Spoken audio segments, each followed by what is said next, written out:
All right. Let me put up the chat so I can see what you guys are saying there. Hey there, Damon. How you doing? Can you hear me?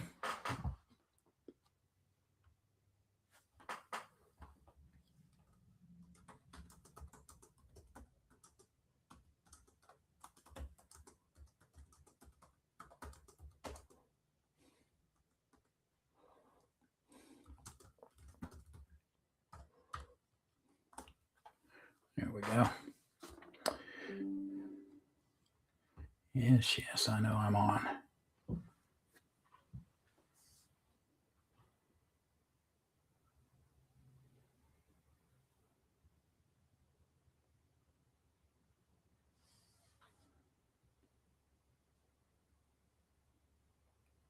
Getting in on the ground floor. Yeah.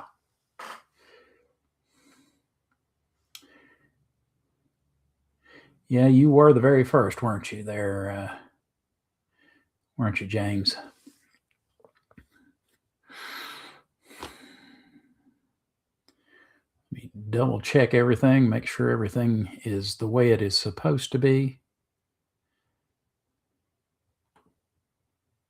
Okay, it doesn't look like I am. Doesn't look like I am muted, so I'll go ahead and get started then. Got 3 things that I want to talk about tonight. One of them is the major. It's the thing about having a mustache. Sometimes you get one of the hairs goes wild and tries to tickle your nose to death. Oi there, Stephen. But one of the 3 things that I want to talk about is, or the 3 things that I do want to talk about are, first I'm going to real quick talk about some stuff having to do with DarkCon. Then I'm going to go over once again fairly quickly about the actual play game that we were doing the last couple of weeks and what the plans are on that. And then and also I'm going to premiere the latest player's knowledge video, which is only going to take, it's like 2 minutes and 40 seconds. And then we'll get to the actual topic of the day, which is starting the best way to start a new campaign with a new group, whether it be actual new players or just new PCs. How to get everybody together so that they can start their first adventure. And I've come up with 9 or 10 ideas for that. And I'm sure you guys will have stuff from your experience to add to that. I definitely want to hear from that. So, let's see. First, I will get into. Let's see. I got to get down here. Sorry, my notes are kind of below me here. You guys may already know some of this, but I'm going to just address it for those of you who don't. DarkCon, the convention that I was putting together, which was supposed to be just a Dark Sun and Dark Sun adjacent convention. The Kickstarter didn't sell enough tickets, so I've had to push it back from October 2026 to October the 16th, 2027. And it'll be a 1 day instead of a 2 day this time. I'm going to start small and then build from there. As part of that, I changed the venue because the other venue, although it was big and had lots of space and amenities, it was also very expensive. So I couldn't really sell the tickets very cheaply because it was like just for the venue alone, not including anything else I was going to do. It was going to be like $4,200 just to rent the room for the weekend. So this new one is less than that, and that'll allow me to get the ticket price down to $25 for the day. Also, to help with, I've decided that at least for this first one, I'm going to broaden the scope a little bit. It'll still be primarily Dark Sun, but I'm also going to have it open to other stuff too. So old school OSR and even modern games. but it's going to have, I've got basically 20 tables, and of those 20, I'm going to have, what did I decide? I'm going to have 10 of them be Dark Sun tables, and 6 of them be devoted to old school or OSR, and the remaining 4 open to just anything, as long as it's a role playing game. And then if it looks feasible, I'm going to make it more and more Dark Sun, even if it means splitting it and doing everything else like in early spring or late winter, and then the Dark Sun half during. Okay, there you go. That's what I've been waiting on. Somebody to tell me they couldn't hear me.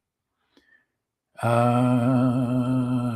do I? Let me get in here and see what I can see.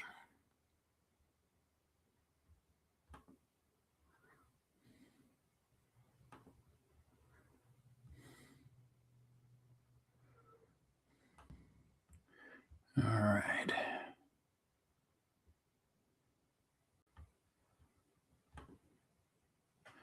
All right. Can you hear me now?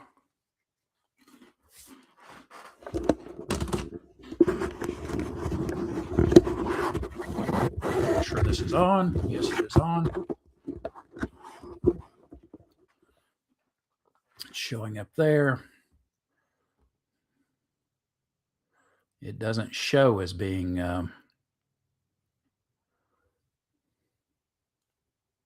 Okay, you can hear me, Stephen? Okay, good. Okay, so maybe Damon's just got his volume turned down. Okay, good. That means I don't have to say all that crap over again. But see, I got to there.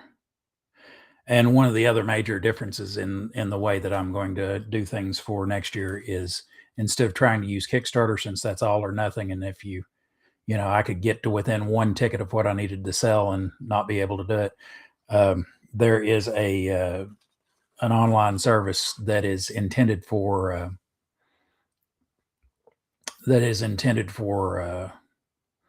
people to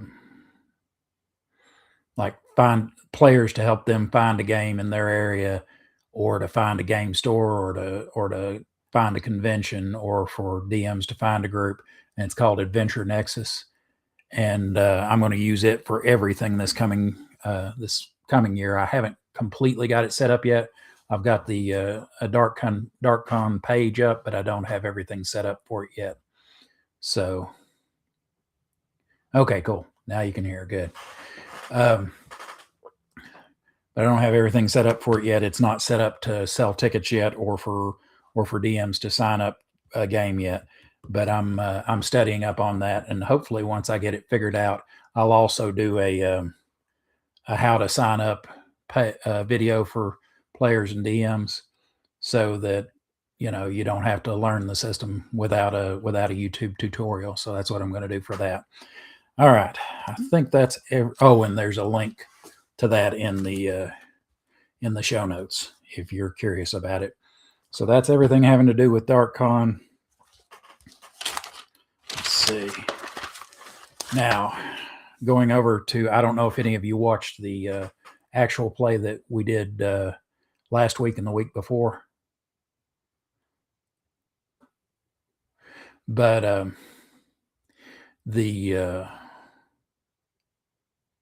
with it, we had a group of 6 players playing a game, and basically they only got through the first half in the two sessions that we played them, which was basically just the setup for the actual adventure. They didn't actually get to what was my original idea for the adventure. So we're going to start that up again. 3 of the players, 2 of them, Bunny and Zane, they are in the middle of releasing a new product, and they're like, yeah, we don't have the time. And then Mike, Erudite DM, he was going to be unable to continue as well. So I'm looking for 3 new players on that. And because it's kind of a cross promotional thing, what I'm looking for is somebody people who are YouTubers that do live stream as well, so that each player is introducing their audience to everybody else that way. I've got a couple of people I'm talking to that I've reached out to, and I haven't heard back from them yet. Hang on, I can look real quick on one of them because without has he returned the message yet? He has not. Okay. So yeah, I haven't heard from either of them yet, but that's no big deal. I don't expect to hear from them since it was just today that they were reached out to. I don't expect to hear from them for a couple of days. But hopefully we can get that going again, probably on Thursday nights instead of Wednesday nights this time. So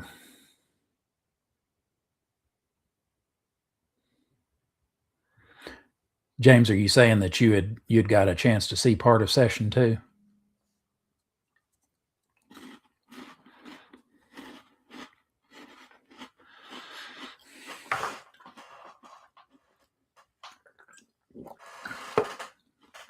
Okay. And that's about, like Forrest Gump says, that's all I've got to say about that. So I'll move on to, have you guys been, I don't know if they're helpful. This is why I'm doing this, is so that I can get some feedback for people who have new players or just have players that don't play, aren't super familiar with the setting. I've put together several videos, but lately I've been doing a series of shorts that are all under 3 minutes long that are intended to kind of fill in player knowledge on stuff that their characters should know, but that they probably don't. And let me go ahead and the latest one I did was on the city-state of Rome. So I'm going to go ahead and start that and play it. And then after that, we can get to talking about ways to start your Dark Sun game. Let's see. There we go. There is share. Right there. And let me get that a little bigger maybe. Okay. There we go. All right, let me get it started. And let me know if you guys can hear it or not, because I'm still fairly new at I'm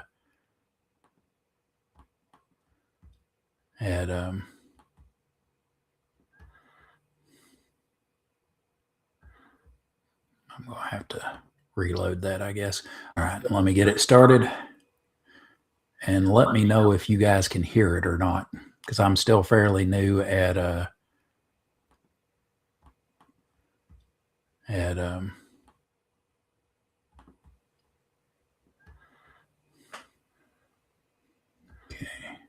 I'm going to have to reload that, I guess. All right, let me get it started. And let me know if you guys can hear it or not, because I'm still fairly new at oh, there's the problem. Okay, I see what my problem is. I'm trying to start the wrong thing here. Go over here.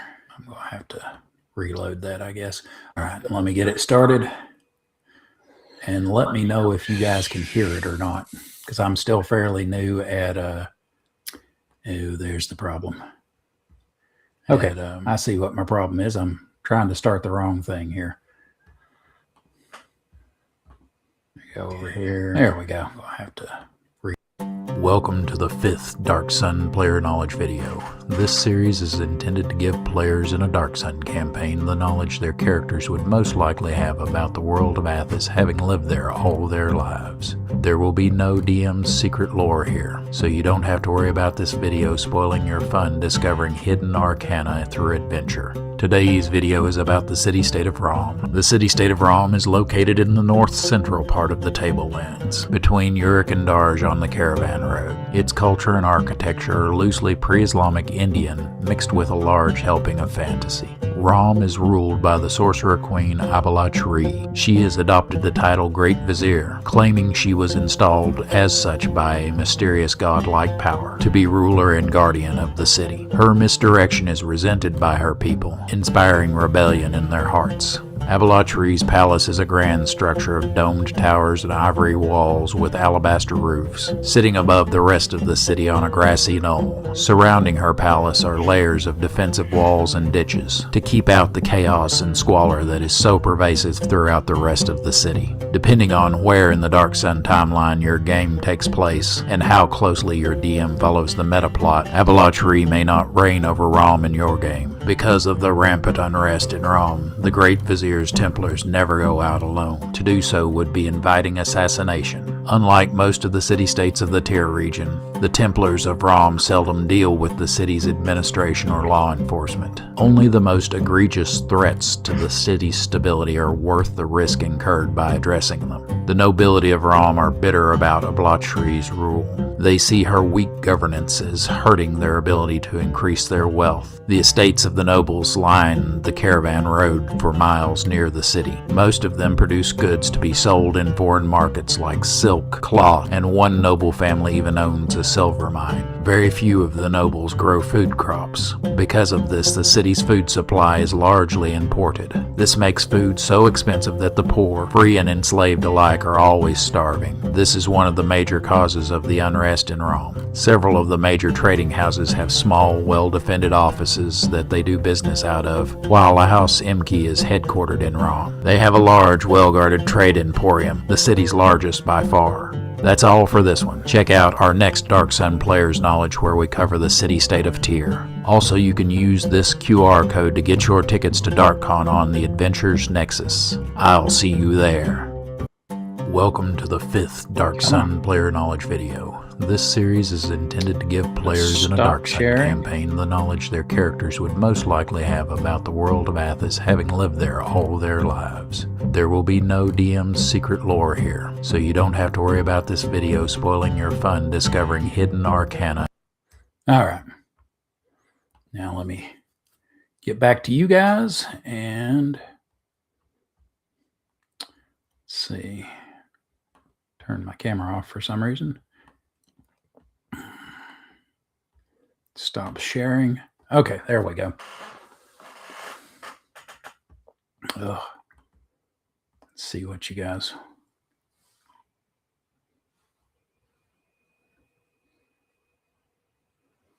Okay, so James, your game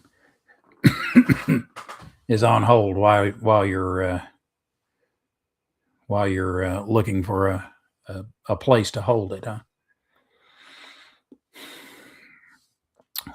All right. Well, now that we've done all that, let's go ahead and start talking about ways to start a new Dark Sun game. And there's a bunch of them. I've got to say, I'll go ahead and tell you, although I'll talk about this towards the end and invite you guys. And if you guys have things that you've had experience with that are other than what I'm saying here, then go ahead and chime in. I will be. This is what this is about, is the conversation. But basically, I broke it up into 3 different types of ways to start the game, and then each one of those I've got 3 different things, and some of them kind of skirt the line between 2 of them. But I'll go ahead and tell you, I detest the excuse me, the what now everybody thinks is the classic start in a tavern thing. I think that's so passe. And one, I don't know about you guys, but I never played it that way back in the old days. But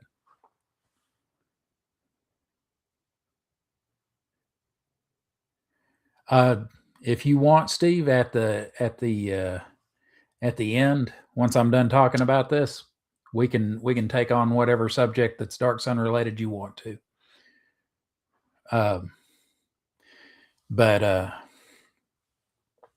So to start out, the first category that I've got for starting out a Dark Sun game or a new party is starting them out as slaves. This is, classic. Started out. That's the way, and a little knowledge in here. That's how you start out. Everybody who's played Dark Sun any amount of time, that was probably the first adventure port that they, if not ever played, at least read, where you start out in the belly of an Argosy wagon that's tied to a wall. So on under that, I've got meeting on the auction block.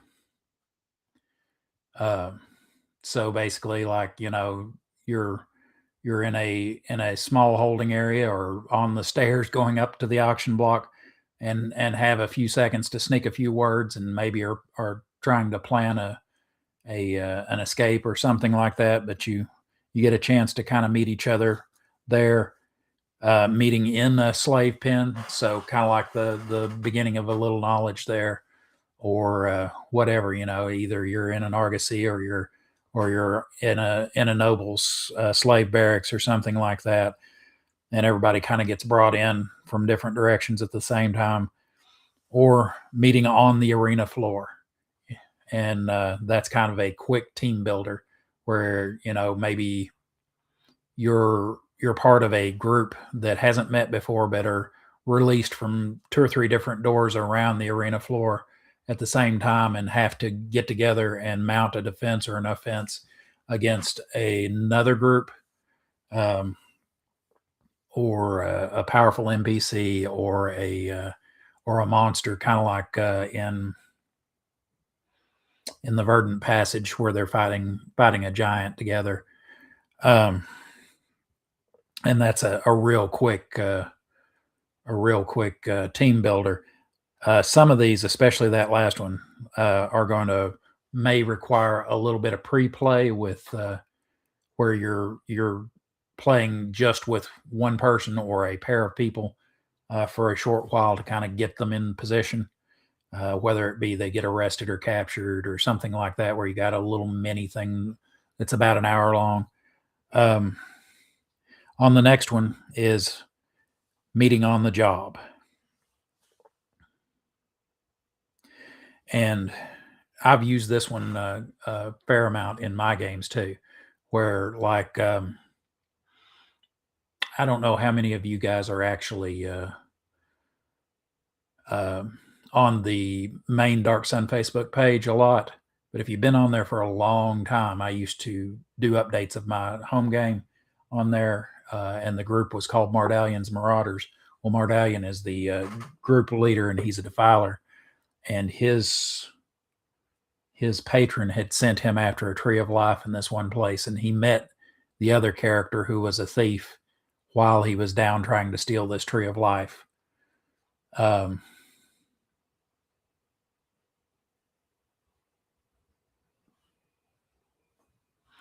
So sorry, I was over here reading some of the back and forth you guys are having in the chat over here to the side. But so I've had where they've come together that way. I've had where, and then there's also one small group or individual joins combat to help another small group or individual. When we played what in my home game we call the tree character party for the first time, where we basically, everybody took their favorite, the tree character they wanted to play the most, and that they had been leveling up with their main character. And instead of like replacing their main character in the normal party, we just eventually ran them all in one big party.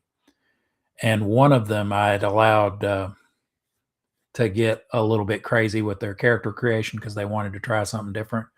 So I allowed them to play. And this is not like more modern stuff, but I allowed them to play a Tiefling Fire Mage from Sigil. And she was escorting somebody out who was working on trying to set things up to become a god, working on getting a cult around them. So he had been banished to Athos, and she was part of the group that took him there.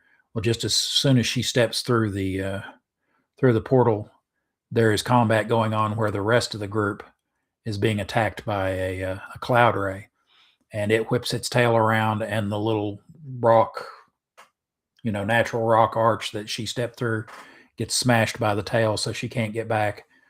And they eventually are able to get away from it. She's kind of able to drive it off since she's 10th level. They're all kind of about 10th level. She's able to drive it off with a big fireball, as well as some of the other stuff, but enough that they can kind of skitter away and hide from it. And in that, they're in a kind of like with the meet on the arena floor. That's an instant team builder. It's okay, we work together or we die. So that's a good way to bring a group together. And let's see. And then there is like a summoned by the quest giver. And that may be the village elder has called in, people from the different clans of the village, to representatives from the different clan of the village to get together. Something a little more personal than that. The grandfather or grandmother of your clan, the the wise old elder has called together members of their extended family, and that's who the party members are. Village village leader, maybe the head of a Veiled Alliance, or a higher, I shouldn't say the head, the contact for a Veiled Alliance cell, gathers people together and makes a new cell. Stuff like that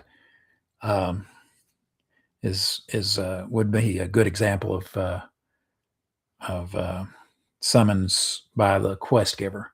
And then my last of the major groups of ways to get a party together are they already know each other already in one way or another. And you get this a lot in games where maybe you've got a couple in the game and they're already a couple in the group before the group meets them, or they're brothers and sisters. And that would fall under all or part of the party are family. And that kind of goes back to what I was talking about with the quest giver. If you're talking about extended family, and maybe they already know each other a little bit, so you would encourage them to talk to each other about their characters and their relationship to one another before the game started. If you can get them to do that. Sometimes players don't like to do anything unless they're sitting right in front of you, I've found. Even if it does make allow them to in some way play the game when they're not there, I would love to do that. It's like, hey, I get to do a little bit of low key playing D&D, even if it's by text, when I'm not playing, because as a DM, I don't have to worry about that. I play whenever I want to, since I'm always scheming. And that's a big part of my experience of it. But, and then once again, similar to the quest giver, everyone's from the same village or neighborhood. So you may not be related, but you all grew up together, or whatever. You were all close enough proximity to each other that no introductions are required. And then the last thing I've got for this one is they all work for, are slaves of, or are prisoners of an NPC leader. And once again, that may take a little individual play prior to setting that up, but not that much. And one example of that in my game, when they went off world, Mardalian's patron sent them to do a job for somebody he met off world, and I picked up 2 new players, and they met using the in combat thing, where it was a half giant and a Thri-kreen, and the Thri-kreen came to the assistance of the half giant when he was being attacked by a large group of I think Gith in the desert. And then they were close to Silver Spring, which is where this patron was set up, and he then sent them along using magic, sent them to the other world. So that's another example of how I have used that in game. And then, of course, there's always the old tired meet in a tavern. Although there's a lot of stuff that you could do that is less than the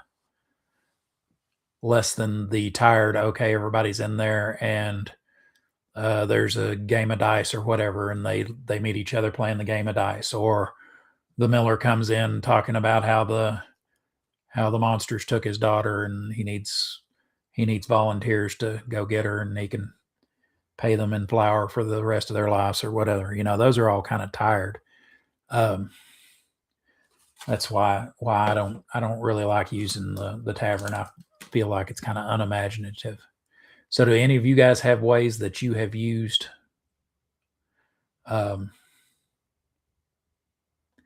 for your to start your gaming? I mean, I see, Stephen, you had said something about lazy refereeing. I'm assuming you mean the having everybody tied to a wall next to each other, and because that's about the time that it was in the Little Knowledge adventure that came with the original box set. But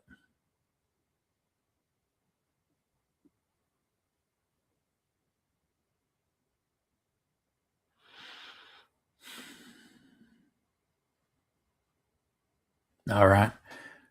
Well, I'll give you guys a little while to chime in with stories of how you have started games, because I do want to hear from you. That's the whole point in this. As a matter of fact, I'm not certain I can do it because I'm using the free version, but if one of you guys want, let me know, and I will try to send you I'll put up a invite link, and you guys may be able to get on if you've got as long as you've got a decent built-in microphone into whatever you're using, and a camera on it. Like this is just, I don't have any of those are my better cameras over there. I'm just using my laptop camera for this, and a little USB mic.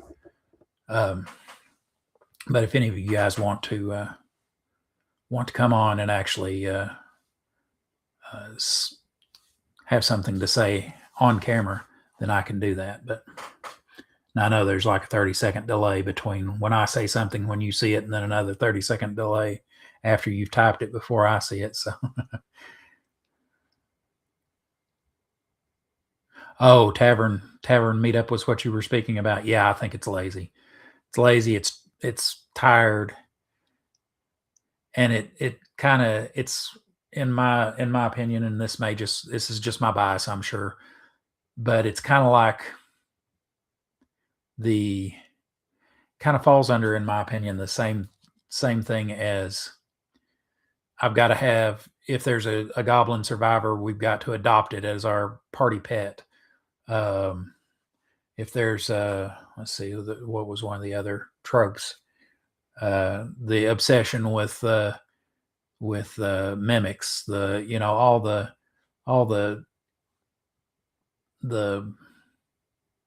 kind of unimaginative stuff that are recent tropes.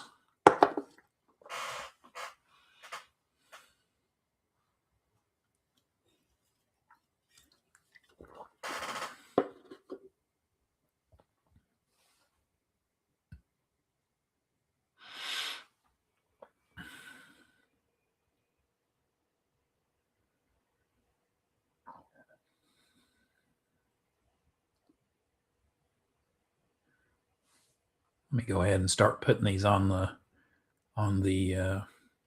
bottom of the screen, so that if somebody rewatches this later, which I had a fair amount last time, they can see what I'm responding to. They're not just getting one half of the conversation.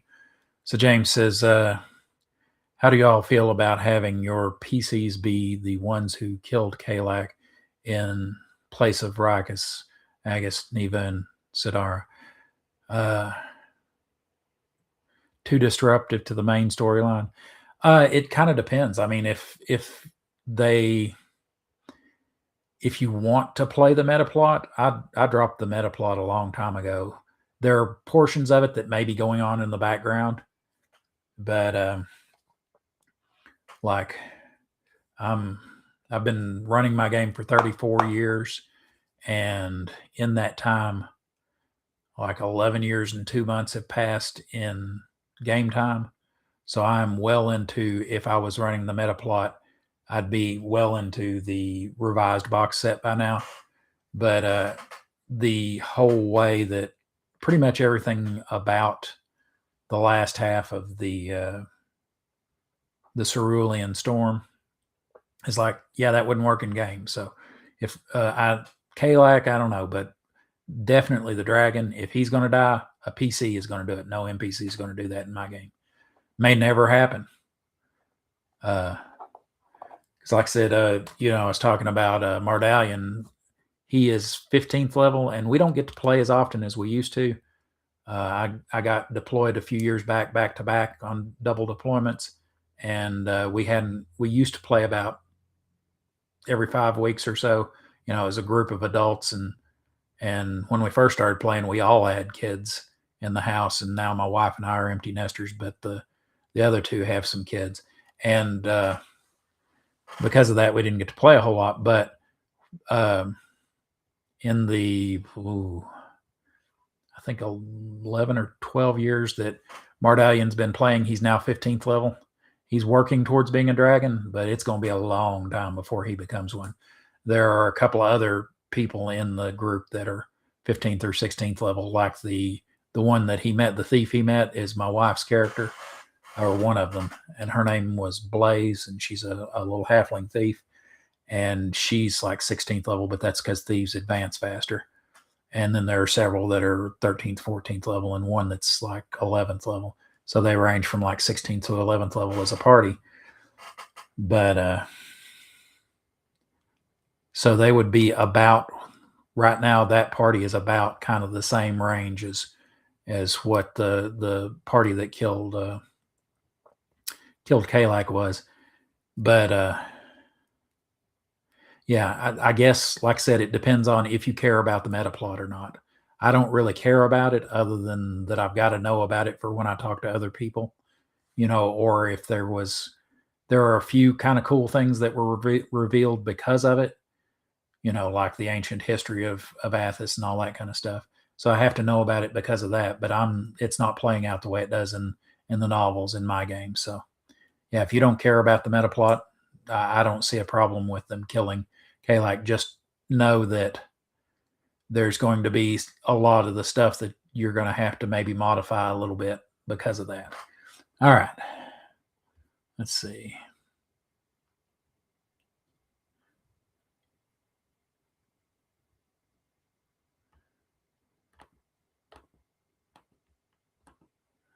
All right. There we go. And Stephen, you're saying you like the old transport attack along the way. Are you talking about that the parties maybe guards on the transport or on it, and they just didn't know each other that well before, because maybe some of them were the vanguard and were outriders, and some of them were, maybe the psionicist worked to, keep the mechaliths going, that kind of thing, so they didn't really have a good reason to talk to each other until they got attacked, that sort of thing. All right. Man, my computer, I love it, but at the same time, I hate it because it's almost like it's left-handed. Where the trackpad is if this is the edge of the computer, it's all the way over here. So it's nice and convenient for your left hand. But with my right hand, I'm all the time right-clicking instead of left-clicking with it, and keep having to click, click. Oh, there it is. There's right. There's left click.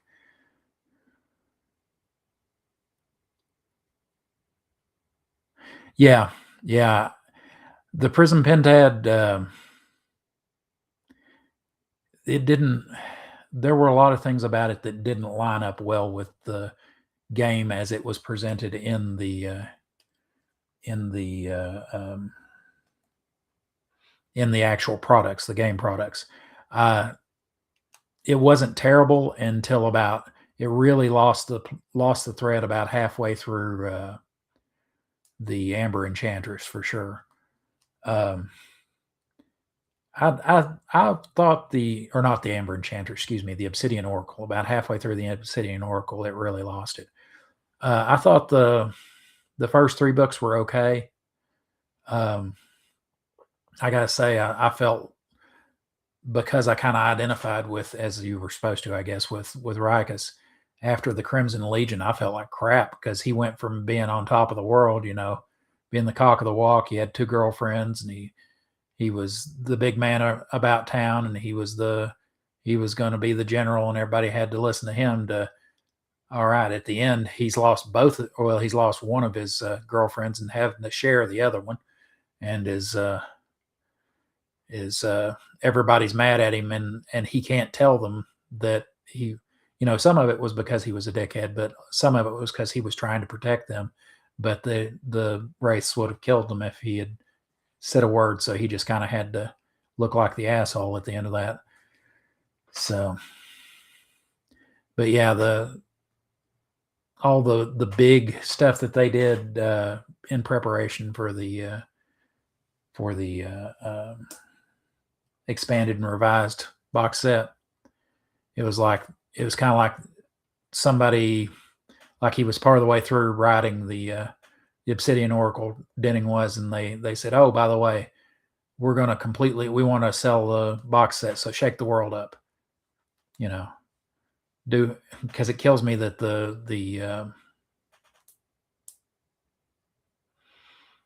oh crap, I'm blanking on the name of it, that the Cerulean Storm was published just like a month and a half after, or 2 months after the Valley of Dust and Fire.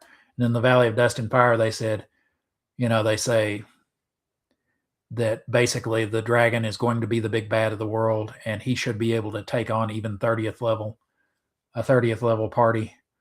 And that if somebody ever was and got lucky somehow and was able to kill him, that all the Sorcerer Kings would band together to come after them. And it's like, okay, they just ignored all that. So it's kind of like I look at the Prison Pentad novels in particular more like they are the legend of what happened, but maybe not exactly what happened. While the game material, as long as it's not some of the later stuff that has a few retcons in it, you got to kind of pick that out decide for yourself what you use there. But that it's the way the world is actually intended to be.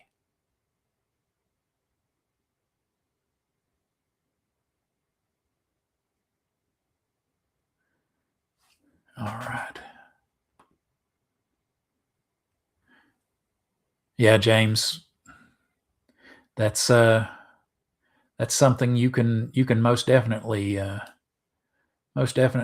do if you want to do that. They've laid out they kind of laid out what to expect there. Not that you necessarily have to run it the way that they did, but they definitely laid out an outline in the Verdant Passage on how to go get the Heartwood Spear if you wanted to replace the party from the heroes from the Prison Pentad there. Let's see what else you've got to say here.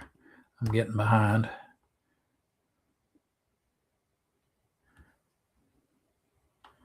And we kind of already covered that. And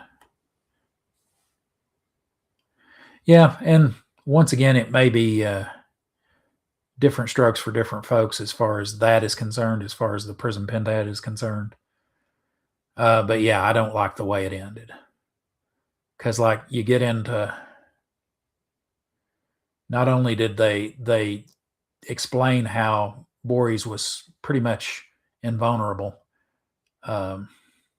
or that if you could hurt him, that it's hard to keep him hurt, and that goes all the way back to the Wanderer's Journal, where he's got that 10 hit points around regeneration. But not only do you have that, but then there's stuff like at the end of one chapter, they're in a Celt Skimmer. And at the beginning of the next chapter, they're in the Valley of Dust and Fire. It doesn't say how they got through the Great Ash Storm, even though a very big deal was made about that in the Valley of Dust and Fire accessory.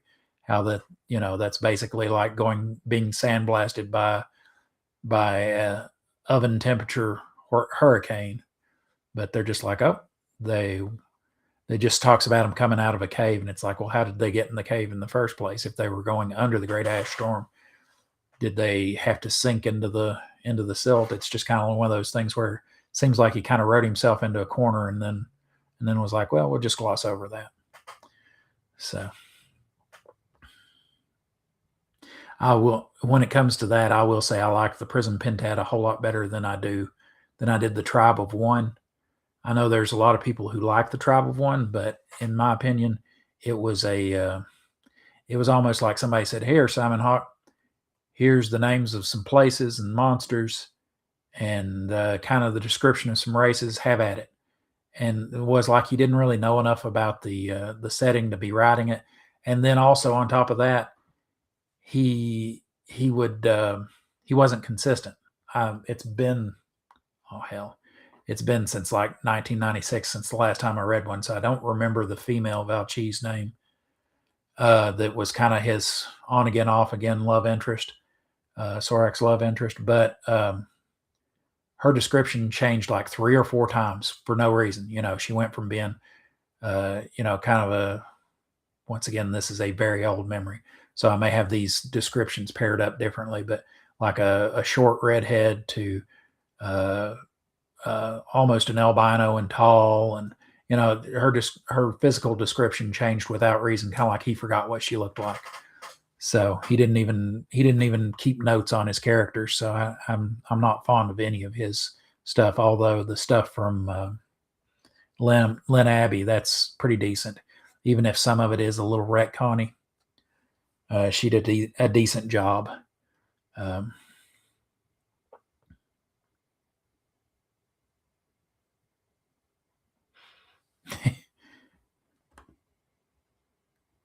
Yeah, you might be able to avoid the being set up and have your blood drained into bowls so they can drink it and then eat you later on. If you aren't being a dickhead like Rakus was.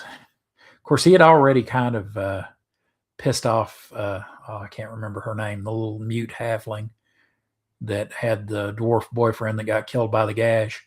He had already pissed her off pretty good. I think by the fact that her dwarf lover did go to save him and died in the attempt. So she was upset with Rakus for his death, I believe. So, but it made for good storytelling, I guess, when it comes to, all right, we're about to get it. One showcased the halflings' bloodlust for and hunger for the flesh of other thinking creatures, and 2, it gave them a chance to be given a test that they had to overcome that was tough. So I guess as far as for a novel, that worked. But yeah, you may want to, if you got somebody that's a good face man in your party, especially if you got a trader in the party who has mechanical advantage when it comes to talking people into and out of things, or a bard, they might be able to avoid some of those hard feelings.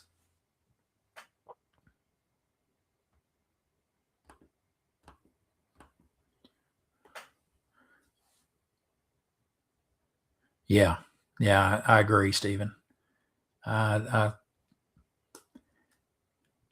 Some of the stuff was okay in it, but he just wasn't a good novelist at the time. I haven't read anything lately, but I don't know if those were some of his early novels or what. But Simon Hawke he didn't do a good job as a novelist, and he didn't know enough about the world. So, let's see what we got here. This is Stephen again. Yeah. I just read for the completeness of it, and hoping that it would get a little better. Now, I should have known better than to read his one from the Chronicles of Athos. What was that? Give me a second. Which one was it?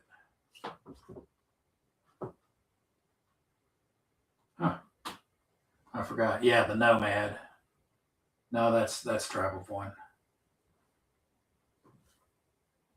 The Broken Blade. Yeah, I should have known better than to read the Broken Blade, which was his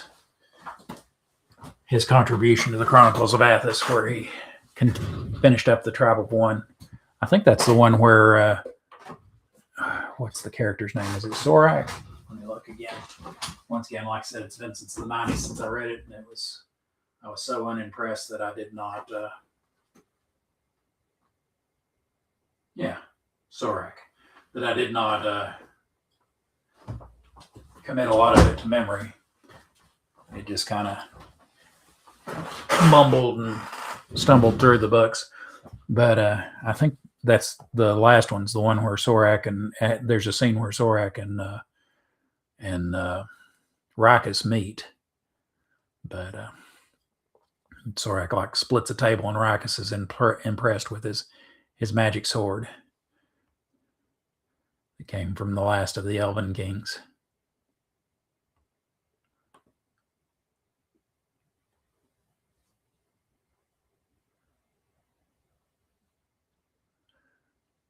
Oh yeah, I actually emailed with Tim Brown.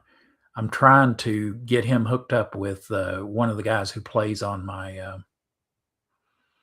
who played on the Treasure of the Tempest actual play game. The fellow who played the halfling fire priest, DM Bloodworth. And I haven't talked to him in a couple of days to see if he got a hold of Tim. Sometimes Tim you'll send him an email and it'll be 2 or 3 weeks before he gets back to you.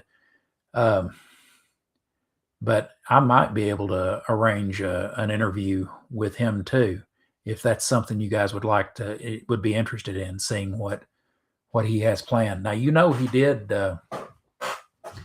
He already has. This is a updated and revised version of his Dragon Kings. That's not. Crap. Well, I thought I had it over there. It's not the Dark Sun Dragon Kings, but the one he did it back. It's been more than 10 years ago that he did his original version, and I don't know if it was. I don't remember what system he used, if he came up with his own system for that, or if he did it like in 3.5 under license or what. But this is basically just I think he's expanding it. I haven't had a chance to ask him a whole lot of questions about it, but I think he's adding things to it, and then he's updating it. He says for 5th edition, but I don't know if he means 5.5 or if he really just means 5th edition. And he's like, okay, nobody's really buying 5.5, but 5th edition's still popular enough that it's worth doing. I don't know.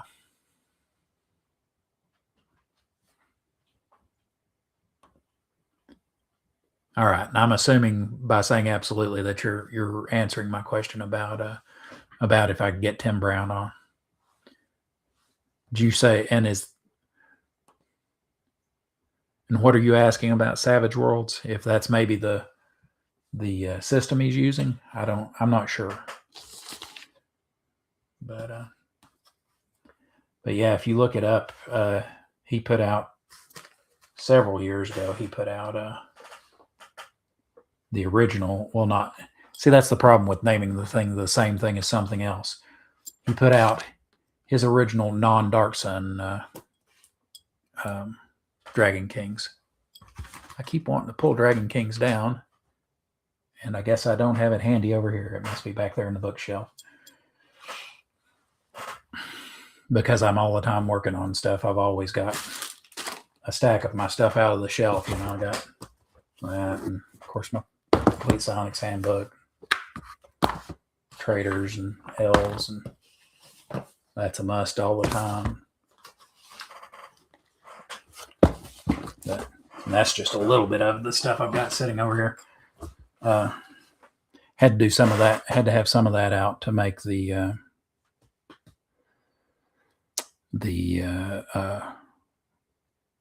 ROM video, because it's whenever I make something like that, I try to make it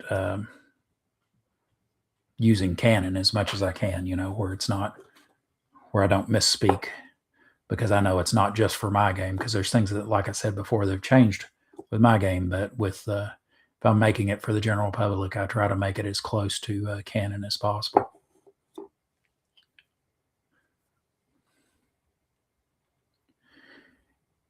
Yeah. Yeah, I'm not sure what system he used. And I'm afraid to do too much clicking around to go look for it.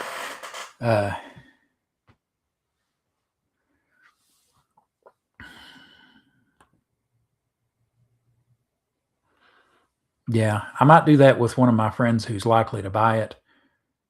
Personally, I've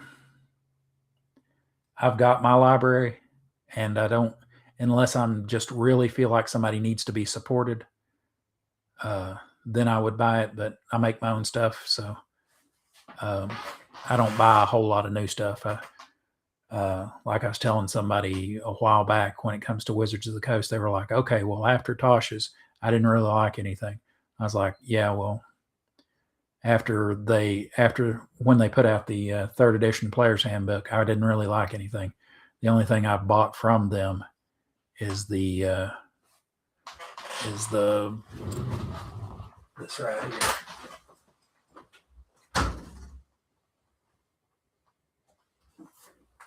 No, that's the wrong one. Could have swore that had a 3 on it. That's 2. Here we go. Yeah, it was this right here. That's the last thing that I bought from them in 1998, and that's right after they had bought out TSR, and they just basically finished this up. From what I can tell, it was written. It just needed to have the typesetting done and some art added to it. So you can, I don't know if you've looked at it, but you can see some of it has like some of that old crappy. They use some of their old Magic the Gathering artists that weren't that great. Some of them look like they painted, like instead of using a paintbrush, they used a paint knife, you know what I mean? Where everything is very poorly done and poorly rendered. Although some of this art is really cool, but like this, that's not very good. You can't see the details, so it's probably not worth. But some of it I like a lot. Like what was it? Those things from the plane of vacuum. That art is really cool.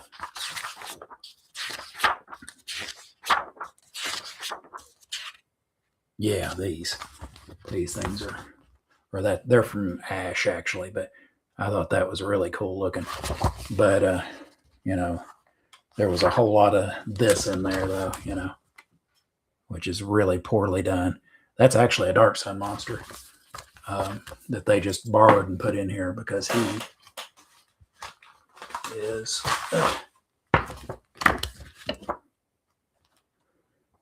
where is he? Starts with an R, I think. Damn, there's a lot of T's and S's. Where are you at?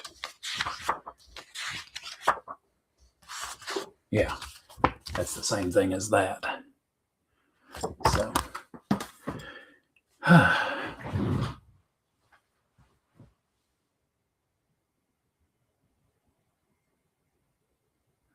yeah, at one point I had everything that TSR had put out. I never did get those little mini things. I didn't know about them until several years after they had come and gone.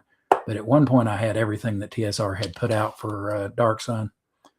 And then my ex-wife put some stuff in storage when I was deployed to Iraq for the first time, and then didn't pay it all off. So I lost some of the stuff, but it was mainly adventures, and I don't use adventures a whole lot.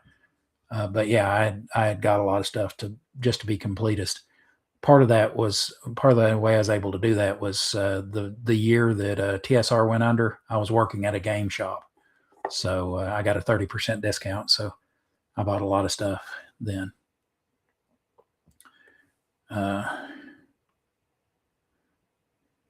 And this is what I was replying to there for anybody rewatching this, what Stephen had said about that. But I've got some stuff in, I've replaced some of it with, so far with, I've got like PDFs, and my wife bought a reprint of Dark Flames. She didn't realize that it was a reprint when she bought it, but it's okay. It's still something I can reference, and it's not like that's a really great adventure anyway.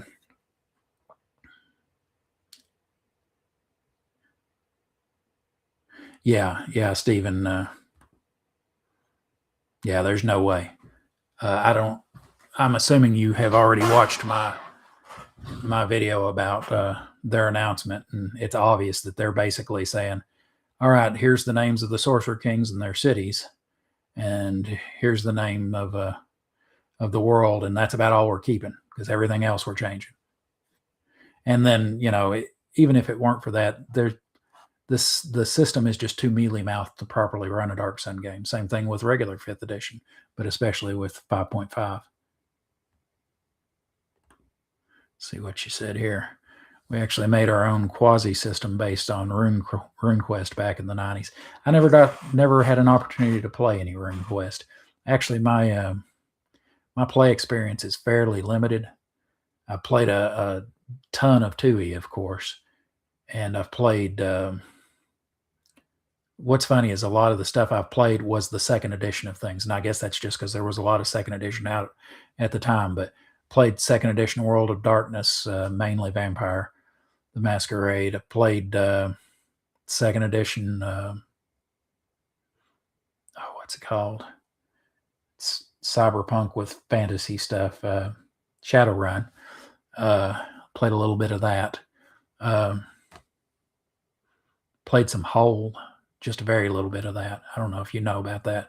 Human Occupied Landfill. That was a kind of a funny, quirky little game. They only ever put out 2 accessories for it. What was the other one? One of my players, Lisa, she had bought this thing, and it took us like a day and a half to roll up our characters because there were so many crazy possibilities. And it was like the idea of the movie Nightbreed. I can't remember what it was called, but played a little bit of that, very little bit of that, a few sessions. And that's most of my gaming experience when it comes to.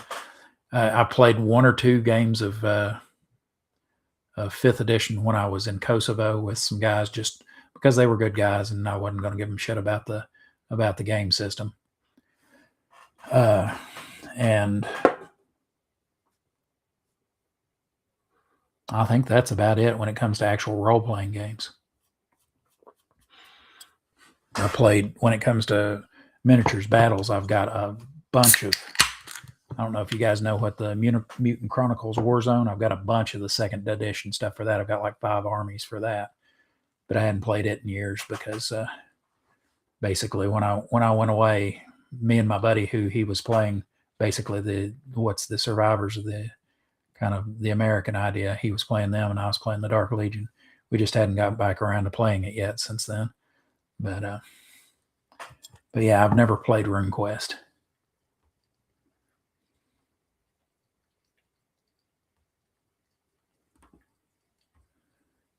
James, I was in the regular Army for 3 years with the 1st of the 101st Aviation Brigade. So that was an Apache battalion. I was a fueler for them. So basically, I went out actually behind enemy lines. I was out ahead of 3rd ID during the invasion of Iraq back in 02 or 03, excuse me. But I was with them for 3 years, and then I got out and I was in the Tennessee Army National Guard for 18 years and retired out of that. So drove a fuel truck around a lot and set up a lot of FARPs out in the middle of the desert.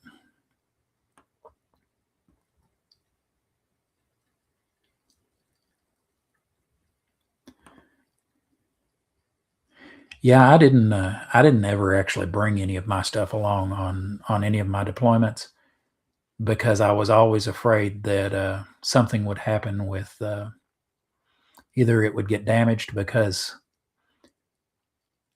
basically if I couldn't fit it in my rucksack or in the BII box of my Hemet, then I couldn't have it, and I already had my rucksack packed to the gills, and my BII box is where me and my TC kept our rucksacks, when we weren't and our cots when we weren't stopped someplace long enough to have a tent set up. So I didn't take anything with me. Although I did, there was a guy. This was in when I was in Iraq. One of our squad leaders. This is how I got into playing Vampire the Masquerade. One of our squad leaders ordered a couple of things for it, and he eventually decided he was in over his head, and he knew I had run a bunch of D&D, so he literally, we were using a large wire spool as a table, and he literally pushed the book across to me, and that's it right there, the one he pushed over to me. And he said, "Here you go. This is more than I can handle. I want to be a player. Do you mind taking this on?" I was like, "Sure." So, and although it was mostly vampire, we did play. One of the guys was playing a werewolf, and so. But yeah, I didn't take any of my books over with me because I was too afraid they'd get screwed up, or they'd get lost in the mail, or customs would say I couldn't take them back or something like that. You know what I mean? So I just left them here. Now I did play a little while I was in Iraq, which was interesting playing Dark Sun in Iraq because all we had to do, they didn't have to have any imagination. All they had to do was pull the tent flap back and look outside. But there was one time where we were basically stuck inside most of the time for 3 days inside our GP medium because we had a big sandstorm come through and there wasn't anything flying. So and they didn't want us to pop open the manhole covers on the Hemet tankers because they didn't want the dust to get in there and contaminate the fuel. So we pretty much had 3 days inside, and I played from memory. I ran a game from memory, and we had enough paper and pencils, and what I would do is when it came to time for them to roll like an attack, I would set one. You'd have a set of 20. Say, I can't get my feet up, but a set of 20 numbers, and say this is normally 1. Well, I would say now 7 is 1, so 8 is 2, 9 is 3, 10 is 4, and that means that.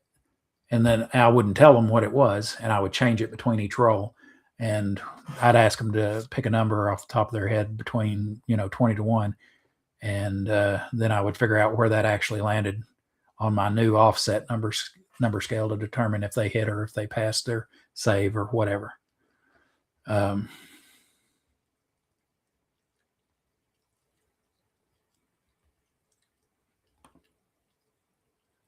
And thank you for yours. You did say you were in the Navy, right? Because I know that's a different kind of a pain in the butt.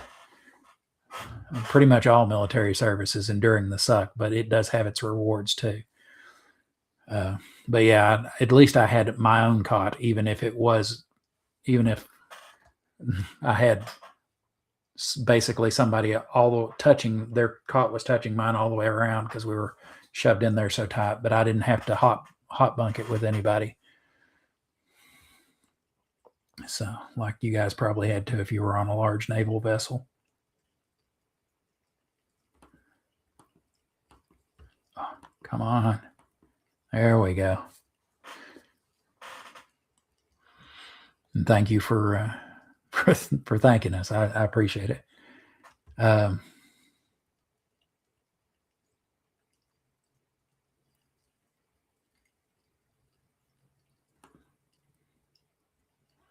And yeah, James, I can imagine that something like that, just like what I was talking about, was when you had downtime, it beat playing spades. That's for sure. I about halfway through that deployment, I was like, okay, that's enough spades for me. I'm never playing again, because that was all about half of my platoon wanted to do was play spades.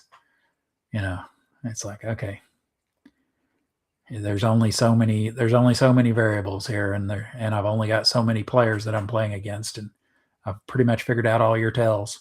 So this is pretty boring. And we used to have to also, when we were out on the FARP, I don't know if you know what that is, but that's forward area refueling or rearming point. So basically, you'd go out with a couple of ammo trucks and a couple of fuel trucks, and we'd run a line out of the back of one of the fuel trucks and use it as a pumper, and run it several hundred yards down with a T that had a hose coming off of it that went down and back, and had where helicopters could come in and land. And usually we did like a 4-point FARP, but sometimes we set up an 8-point where even if we did that, we'd put a truck on the other end, so they were pushing from both ends. And the truck on the other end, even though it was a HEMTT, looked about that big. Yeah, had to use very big hand and arm signals to see each other. But we'd have a tent sometimes set up next to our FARP. It was at a place where we were kind of stationed for a little while, and we'd have to put rocks we'd have to keep rocks and put them on our books of that we'd won in playing spades to keep the cards from blowing away when the helicopters came in.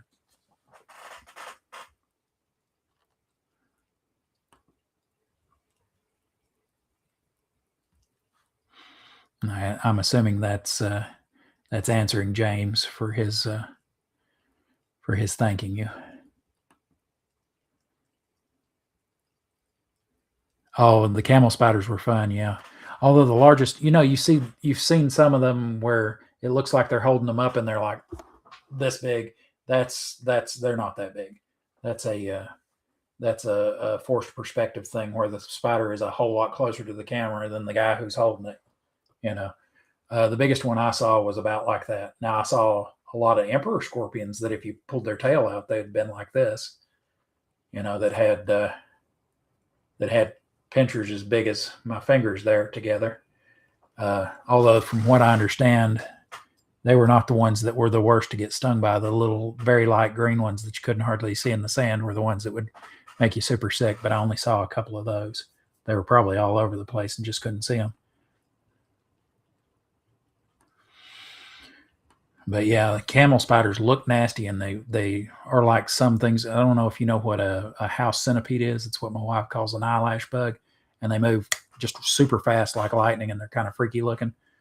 Camel spiders were like that. They'd just dart across something. You're like, ew, but they were soft, so you step on them, and that's all you had to do. As long as you were wearing shoes, you were good when a camel spider was around if you saw it coming. And they didn't really mess with you that much. The only time you really had to worry about them is if you were like digging around under something, like something fell off of your cot and you were reaching around underneath and kind of padding around trying to find your pencil or whatever if you dropped it. Then you might have to, you might think better of that, because there might be a camel spider hiding under there, because they like to kind of hide out.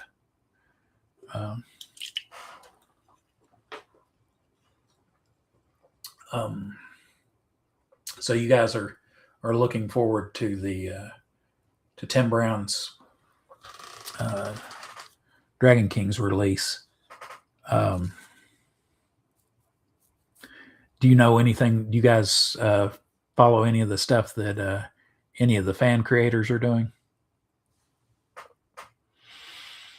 Because I'm working on a few things, and I've got one or two things I put out, and a couple of things that I got to working on, and then when I got the idea for DarkCon, I put them on the back burner. But like I said, I've already put out, and for free, a player's guide to Balik, because I figure that's one thing the players, unlike with a medieval European fantasy where our culture kind of prepares you with ideas, you kind of already have idea in your head what the world's like. This whole Bronze Age, Stone Age, early Iron Age thing, a lot of people don't have uh, a good feel for that yet. So I try to put out stuff for players too on top of stuff for DMs. So I put out the player's guide to Balic, mainly because there hadn't been much written about Balic. So I figured that was easy not to retcon there. And I was working on the city state of Balic, but I kind of set it down about a year ago, but I'll get back to that pretty soon. And then I've got a thing that I'm working on for the Island of Siren Song. And I'm calling it something different because it's basically going to be that with the serial numbers filed off so that I can actually sell it, while the other stuff I'm going to be giving away, just putting up PDFs but this thing that I'm doing for the Island of Siren Song, I'm changing enough of it that I can sell it.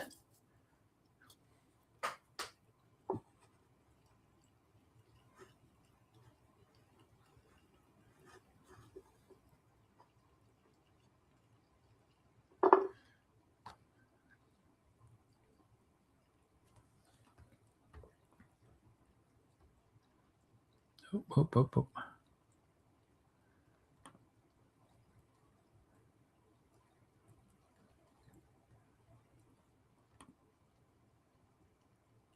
Yeah, James, like you said, until you've got a place to put the books, there's no reason to broaden your collection yet.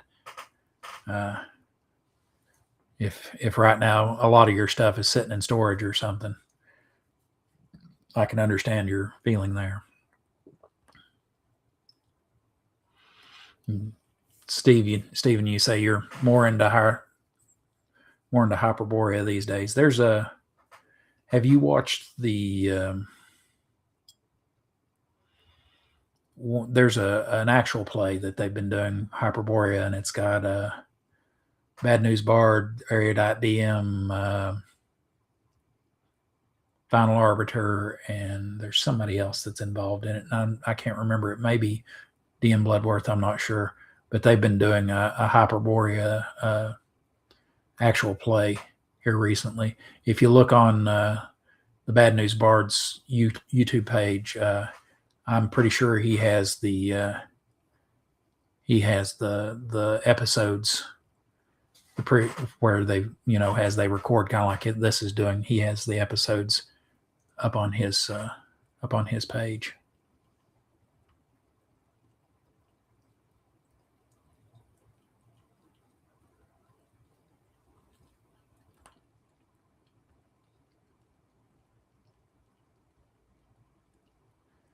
Then that sucks.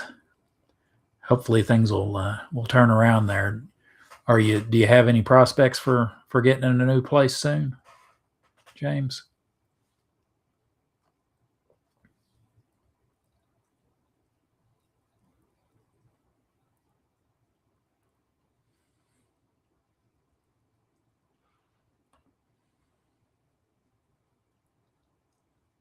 And you were talking about using your laptop. Are you gaming online, or are you gaming in person? I gotta say, I much prefer in person, but I understand sometimes online's better than nothing.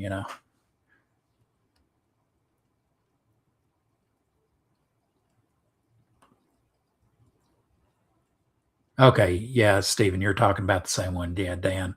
I didn't want to use anybody. I don't know how many of them use I think Dan does fairly regular online, use his first name, but I didn't want to use anybody's non-screen name, um, just in case they felt like they were being doxxed or something. I mean, I don't care. I mean, a lot of people think that my name that I use is made up, but no, that's my given name is Christopher Justin Moneymaker.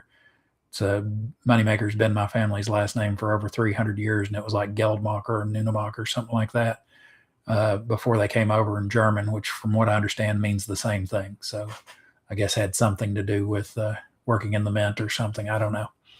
I don't know much of my family history once you get over to the other side of the ocean.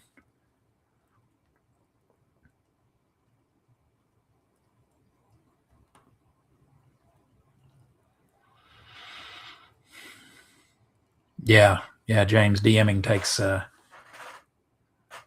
whole lot. Takes a little bit of space. It helps if you have a an office or something that you can have your stuff in, because this used to be, before my daughter grew up, this was her bedroom, but it became my office once she grew up and went out on her own. Oh, I just thought of something. Got to say this. I don't know if you guys are interested at all or not, but if you want one of these, I do have a link for them down there. It's basically, I've done an actual play last year, and I've still got a bunch that are in the can that I've got to put up for the second season.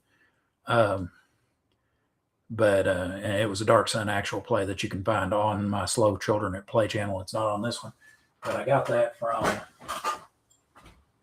here in the neighborhood. This used to be hanging up, but there aren't any kids around anymore, so my stepdaughter pulled it down, and basically I added a comma to it right there to make it Slow Children at Play instead of Slow Children at Play, and then gave him a tortoise blade and a dagger, and then put it on a t-shirt.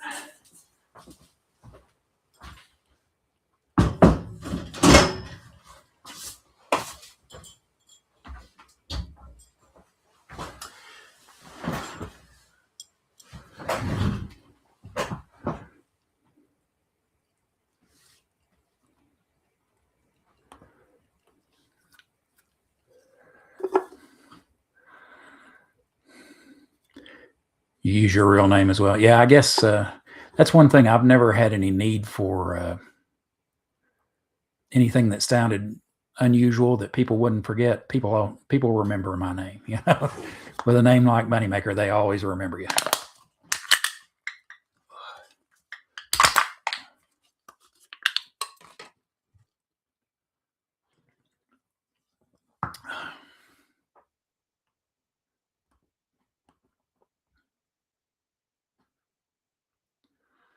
Yeah, I prefer to DM myself.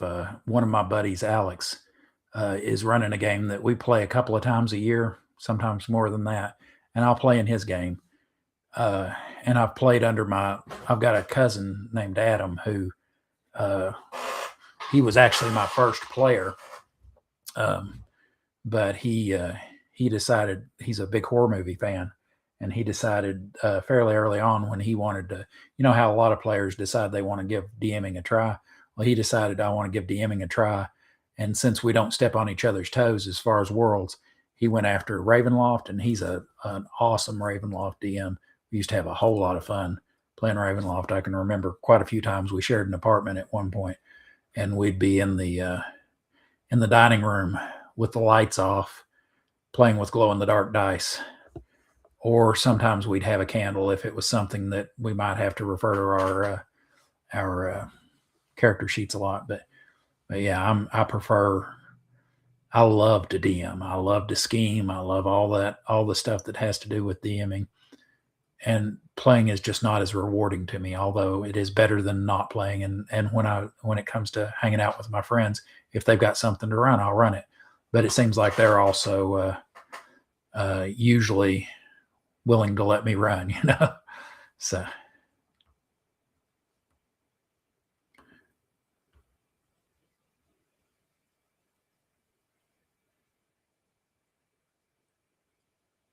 okay.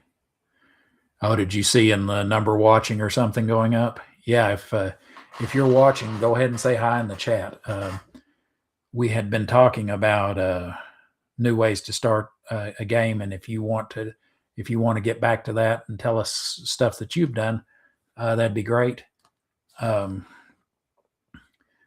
we've just kind of been rambling lately about kind of wherever the conversation takes us. The last thing we were just talking about was our preference for DMing over playing. But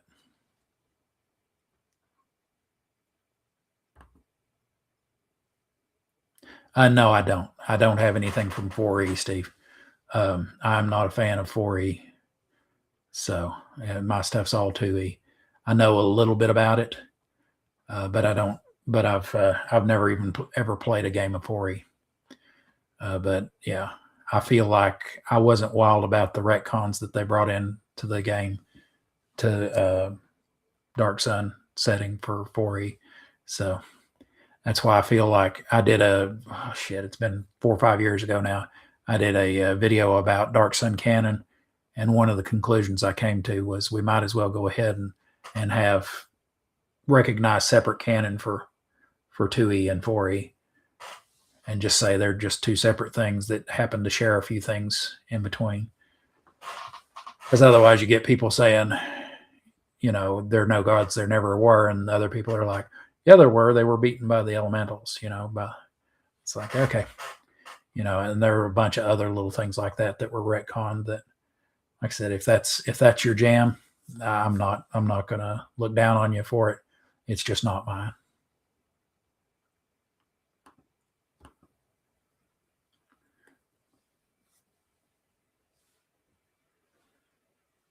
Yeah, I never played any of the 5e Ravenloft stuff. This was all during the 2e era. Excuse me. And we did a kind of like with my game. We did. We kind of did our own thing. As a matter of fact, the 2 Ravenloft adventures that I've written so far, I've still got to write a third to finish it up. Are the big bads are actually one of my characters and his NPC wife in that, where they're Lugaroo. But we had a whole lot of fun. I played 2 main characters and then a couple of others that I didn't play a whole lot. But my 2 main characters were Guildenstern, who told everybody his name was Rosencrantz, and he was a priest of Set, and became a Lugaroo, which is, if you read it, it looks like Loup Guru, but it's French Canadian werewolf, basically. And then I played, what was his name? I've got his character sheet over there somewhere.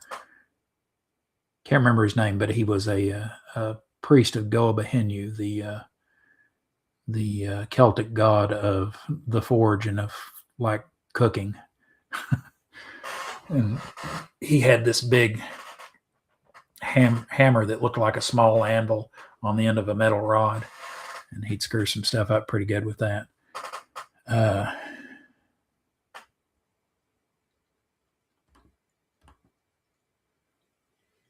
Yeah, when it comes to Curse of Strahd, that is like the one thing that it seems like people who have experience with 5th edition, that's one of the few products that has fairly universal praise.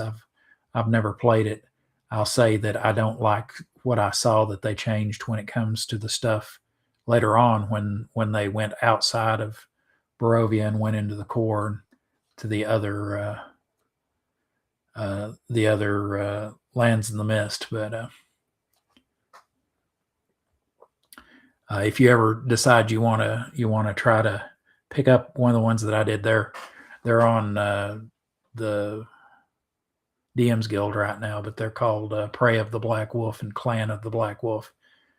And I've got to make, I can't remember what I was going to call it, Den of the Black Wolf or something. It wasn't Den, though. But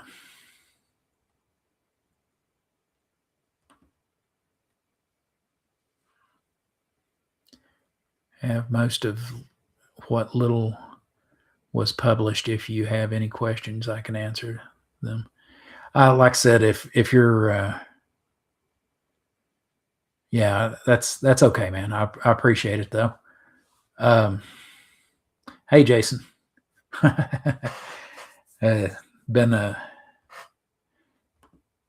Jason here was the last time I was on. He was kind of like James and Steve. He was one of the ones that helped keep it alive. So I'm just sitting here picking my nose, looking at the camera. How you doing? Let's see. Maybe I can get caught up if I don't ramble so much.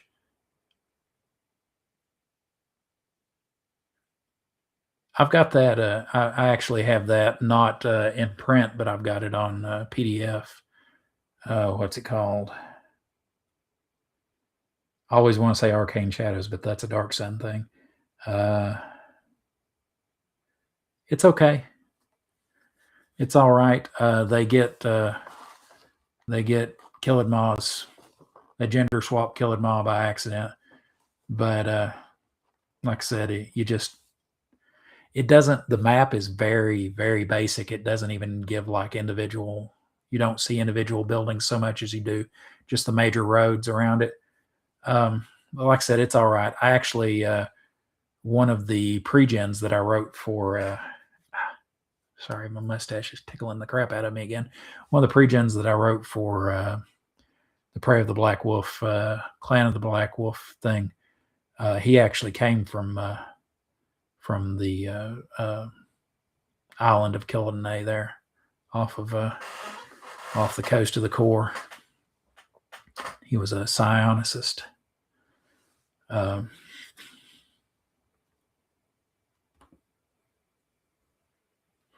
Been DMing for almost 50 years. It keeps getting better. 5.5 is your new favorite.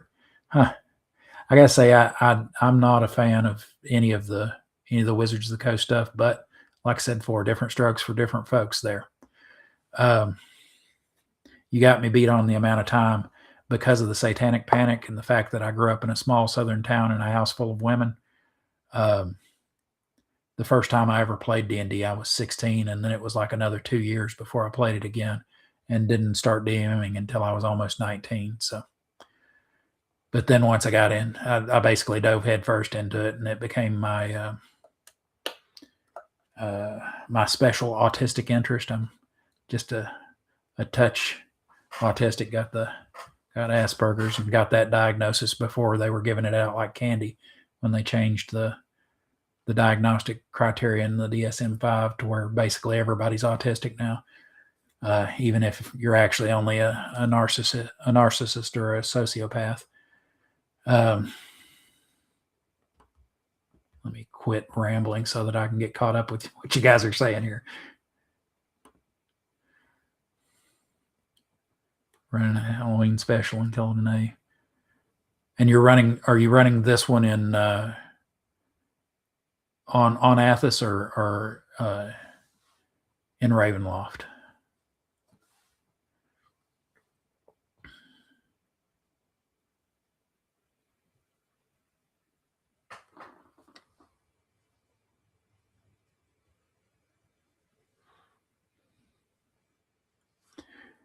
All right, we got somebody new here. Hey, Alec. Am I saying that right? Yeah, Alec. Sorry, sometimes I don't with the screen names. Sometimes I don't break them up right, and there'll be an obvious common first name in it, and I'll screw it up. So if it's not Alec, I'm sorry. Just let me know in the chat. I was originally brought into D&D through 3.0, 3.5, and 5e. Is very different from older editions, from what I see. Yes, yes, it is. They wanted to make a break when Wizards of the Coast came in and put out third edition. They definitely changed it a lot. The first time I ever heard anybody talking about third edition, I mean, I knew it was coming out, but when they were talking about their gameplay, this guy was talking about having a dwarven priest who was 7th level and how he could call down his god's avatar using some special ability that he had as a priest. And I was thinking, how the hell are you supposed to challenge your characters if they can just pull their god's avatar in, like once a month or something? It just sounded like it was. That is one of the big things when it comes to the differences. They kept trying to sell more books and to be more popular by making it harder to die and making characters more powerful. Basically, they sweetened everything up a whole lot. So while the other ones appealed to people who were really into challenge, they kept trying to make it easier. Easier was better. More powerful is better. So yeah, they are quite different. Like I said, if that's what you're into, that's what you're into. But it's not my jam. Come on, there you go. I thought we already read that one. Maybe we did, and it moved up on me. Yeah, the whole blasphemy thing. Yeah, there's a lot of people who are not fond of 5.5. Jason, I have played 5e and I've used Runehammer 5th edition hardcore supplement, capped hit points, which was good. Oh, I read that wrong. I read it like it had a comma in it, and it didn't.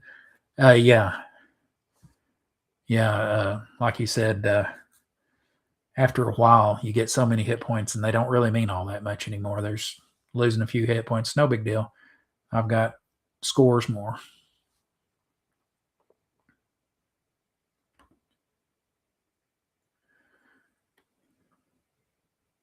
Started with a Holmes box set. You'll only run AD&D yourself. And by AD&D, I'm assuming you mean what everybody else would call first edition, or are you including second edition in that? Having played some first edition too, they're really not all that much different. I know that the first edition purists will be like, yes, they are. They've got non-weapon proficiencies and all that. But when it comes to the majority of the play is not all that much different. The way they're laid out is a little different. The books are a little different, and I can understand that's what you like. That's what you like. I have my preference, which is second edition, but that's what I like. That's what I'm comfortable with, and I don't see any point in spending a whole lot of time trying to learn a new edition when I've got all the fun I need right there. Let's see what James has to say about 5.5. 5.5, in my humble opinion, is easier to teach. Maybe.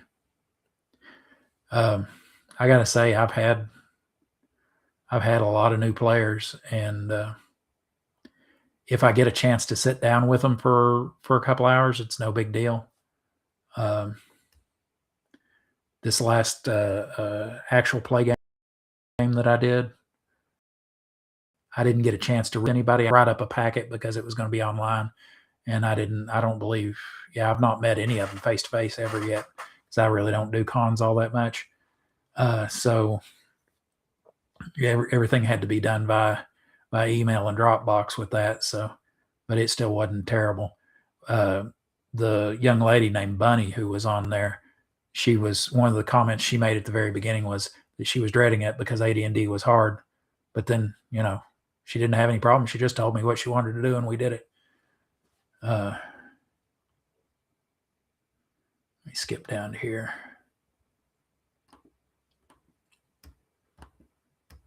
Come on. There we go. 77 was my first game with the BSA camping trip, no less. Yeah, you've got me beat by quite a few years, because I'm only 52 years old. So I was like, depending on what time of year it was, I was 3 or 4 when you were doing that. But I actually, Boy Scouts was where I had my first one. Was I was a camper at the local camp here called Camp Buck Tom's. It wasn't just, we had our troop did plenty of camping trips where we just went out, but we didn't really have anybody in our group, once again, because they had the same problem I did, small southern town. So the satanic panic kept us from getting into D&D. But I went when I was 16, played a game where we went out on a canoeing trip to this island that was out in the middle of Watts Bar Lake. And during the day we did a bunch of stuff and had a lot of fun. But at night built a big bonfire out on this, and the island wasn't that big. It was at its longest maybe 150 feet by 80 feet.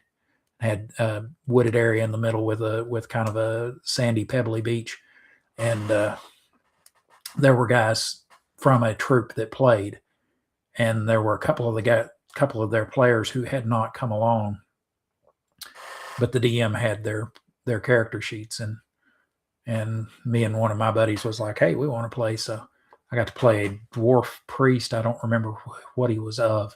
Just remember he had like a +2 mace of disruption. And there was some point, I think we may have been playing a published adventure. I'm not sure.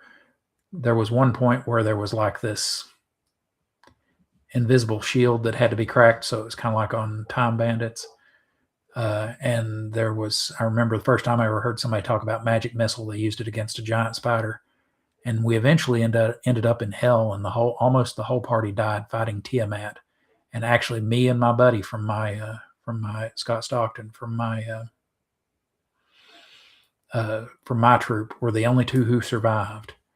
And it was one of those where she was going to kill us or we were going to kill her, depending on who won initiative and if we could hit. And we were able to hit. We beat her on initiative and were able to hit. And there were like these elevators that one went up and one went down, and there was only enough room for one. And I chose the one on the right, I think, and he chose the one on the left, and he went to the surface, and I went into a deeper level of hell. And that's the last time I ever played that character, but that was my first character. And then I came back and worked at that camp 2 or 3 years later. And that's where I ran into Dark Sun and discovered it. And I went home, and from what I could remember and what I had on my character sheets, that's one of the good things about having tree characters is you had a lot written down on them. So from those things, I was able to run my cousin through kind of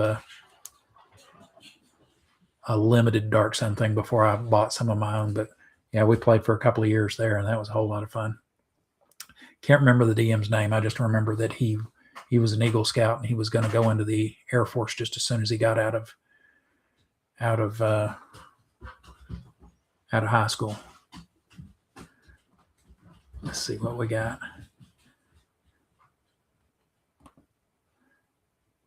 All right, Jason, thank you for stopping by. I really appreciate it.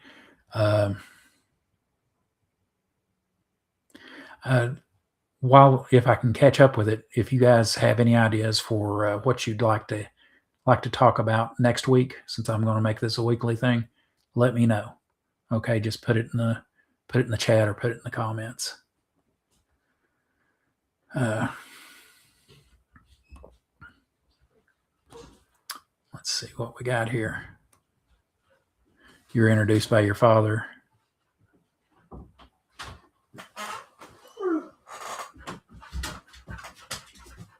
I'm being joined by the pups here. The two girls. I guess that's my you need to go ahead and hurry this up. So I'll go ahead and read through them real quick to make sure that I'm not missing what anybody said. But let's see. You played with your father first to fourth, and his favorite was second and third. That's pretty cool. How you doing there? Let's see. Y for Roslev 5 or V? Sorry, I'm terrible at decoding screen names. But thank you for stopping by.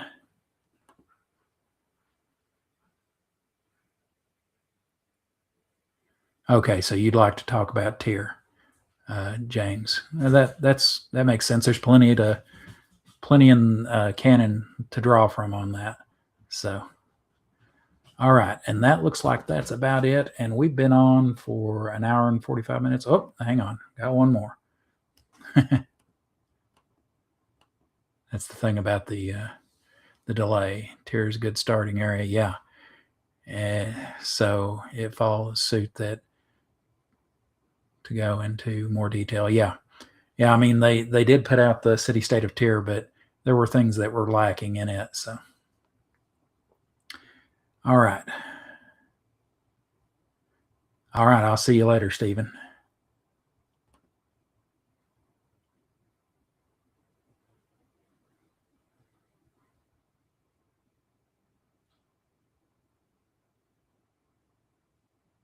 Yaroslav. I've been good. Okay. All right, guys. sorry that you came in and didn't really get in on the conversation. Before I turn it off, is there something that you'd like to talk about next week? Any subject at all? James had mentioned something about going more in depth into tier. So if there's anything you'd like to talk about, just let me know. I also had somebody, I've seen this a lot, but somebody the other day came up with put out a video about how sonics don't make sense in fantasy, and it's like, oh, that's just, you haven't been paying attention. There's all kinds of sonicists in old fantasy. So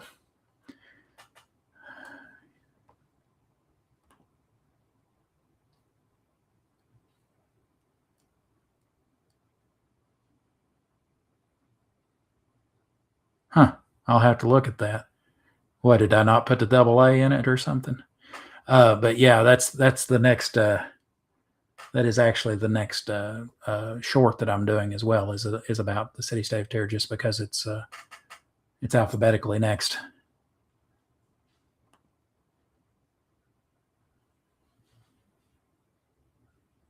All right, guys. Yeah, thank you all for coming by. I really do appreciate you stopping by and telling me what you think. Like I said, next week I'm going to try. I'll put out the invite link because I'm going to try to experiment with it and see if I can do it on the free. And if I can't, then maybe I'll throw a few bucks at it so that I can invite people on. All right, guys, thank you very much, and I'll go ahead and end the stream now. Good night.